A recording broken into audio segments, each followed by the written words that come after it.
l'Afrique avait une ambassade des cultures du monde, son ambassadrice s'appellerait Angélique Kidjo. Cette chanteuse béninoise incarne la puissance du métissage musical, la fierté africaine et un engagement sans relâche des causes humanitaires. Vous connaissez la chanson, avec le temps vous avez appris à connaître. Donc, vous savez ce que j'allais dire, prenez place, c'est parti. Mais avant tout, n'oubliez pas de vous abonner, de liker et surtout de partager.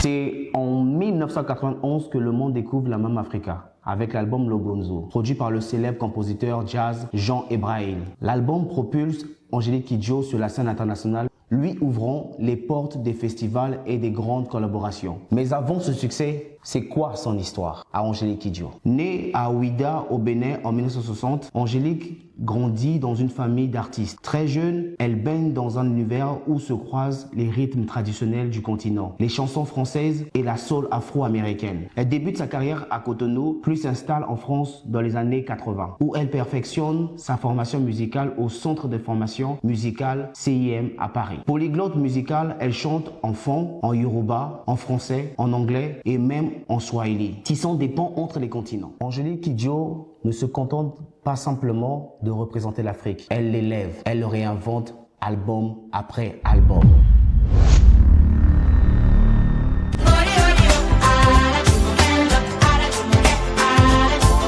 Elle compte 19 albums à ce jour. Et ses albums les plus notables sont Logonzo, sorti en 1991, Black Ivory Soul en 2002, Jen Jen en 2007, Eve en 2014, Celia en 2019, en hommage à Celia Cruz, et Modern Nature, sorti en 2021, avec des artistes africains contemporains. De nos jours, elle est largement considérée comme l'artiste africaine la plus influente. Angélique Kidjo sur le titre à succès Bléou de l'artiste togolaise Bella Bello. Appréciez la prestation en audio et en image et tout de suite après, on se retrouve pour le petit commentaire.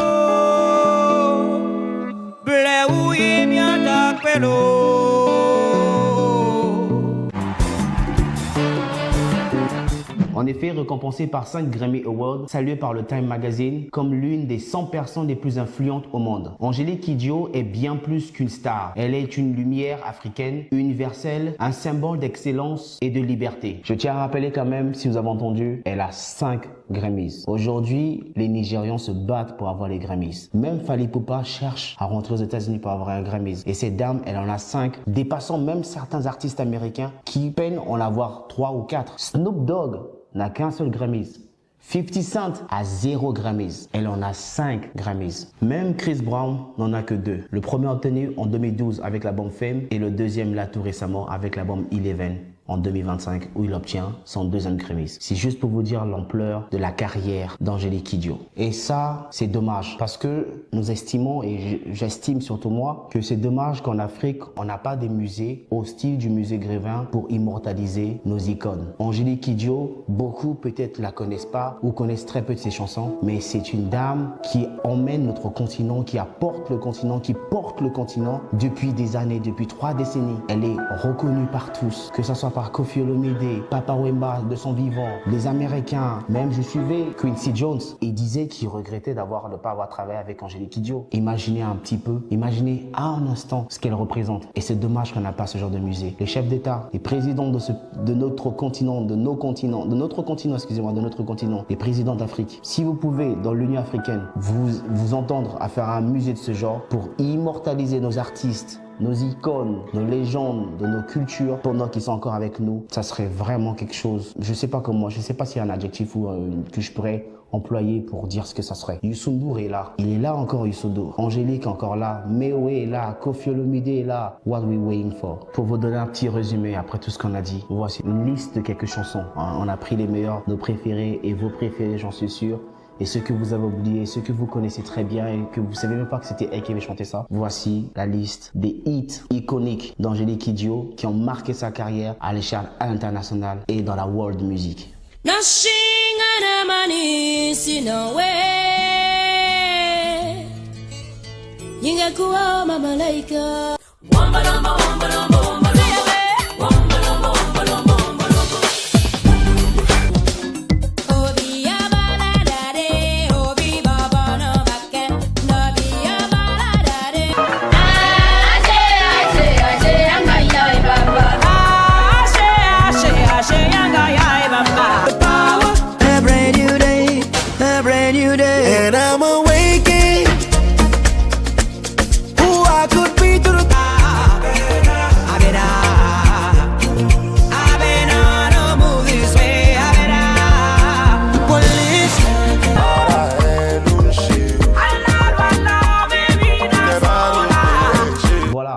presque à la fin de notre émission. Vous savez qu'on ne peut pas terminer notre émission sans passer par le coup de cœur. Et notre coup de cœur pour cette chronique, c'est une chanson de Angélique Kidjo. Bon, c'est pas sa chanson, mais c'est Yemi Alade en featuring Angélique Kidjo. Et j'aime beaucoup cette chanson-là. C'est mon coup de cœur de la semaine.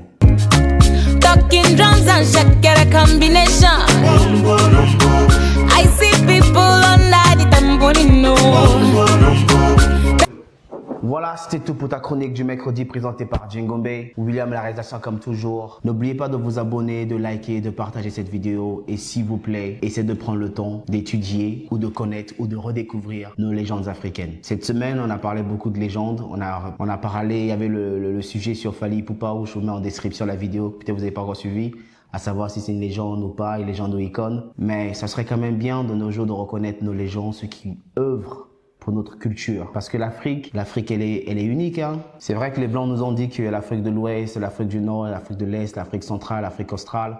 Mais si vous êtes africain comme moi, vous savez que on est universel. Les mêmes réalités sont partagées partout. Les mêmes cultures, les mêmes valeurs, les mêmes éducations. La même réalité quand tu fais une bêtise, la maman qui enlève la sandale, qui te lance la sandale, c'est universel. Ça, c'est connu de tous les Africains. On connaît ça. C'est juste un exemple minime pour vous dire que nous sommes tous les mêmes. On est tous pareils. On est les mêmes. C'est la même chose. Voilà, c'est tout pour ta chronique présentée par Djengombe.